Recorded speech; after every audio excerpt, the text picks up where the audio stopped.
So yan, good morning sa inyo lahat dyan. This is Quezon. Welcome to my vlog. At nandito tayo ngayon sa Quezon Avenue. At ating muling update yung ginagawa nilang Metro Manila Subway Station ng Quezon Avenue dito sa may corner EDSA Quezon Avenue. So ating tignan kung ano na yung mga progress dito. Dahil mayroon na pong equipment tayo nakita dito na gumagawa at unti-unti na po nilang ginagawa itong station at tapos na po yung kanilang pagki-clearing sa mga ibang bahagi nito at ating i-check kung ano na yung mga progress dito sa area na ito. Okay?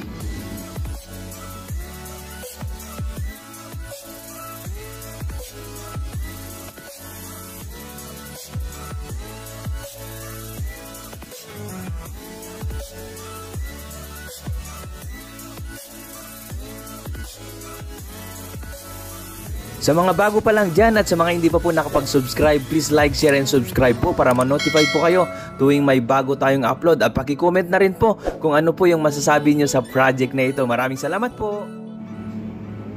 So ito na po yung site kung saan dito itatayo itong gagawing Metro Manila Subway Station ng Quezon Avenue at along Quezon Avenue, corner EDSA, Quezon City lamang po ito matatagpuan. Ayan po. So ayan na po yung EDSA. Kung saan nandyan naman po sa ibabaw yung MRT3. Ayan, so dito po itatayo itong gagawing station ng Metro Manila Subway Quezon Avenue. At may mga nakita na tayong mga equipment dyan, no?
So yan po yung latest progress and update ng Metro Manila Subway Quezon Avenue.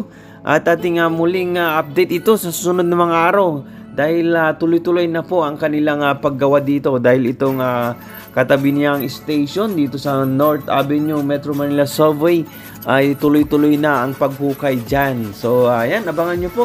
Maraming salamat po sa inyong patuloy na pagsuporta sa ating YouTube channel. At sa mga bago pa lang dyan na hindi pa po nakapag-subscribe, please click subscribe para updated kayo tuwing may bago tayong mga upload. Yan, salamat muli. God bless!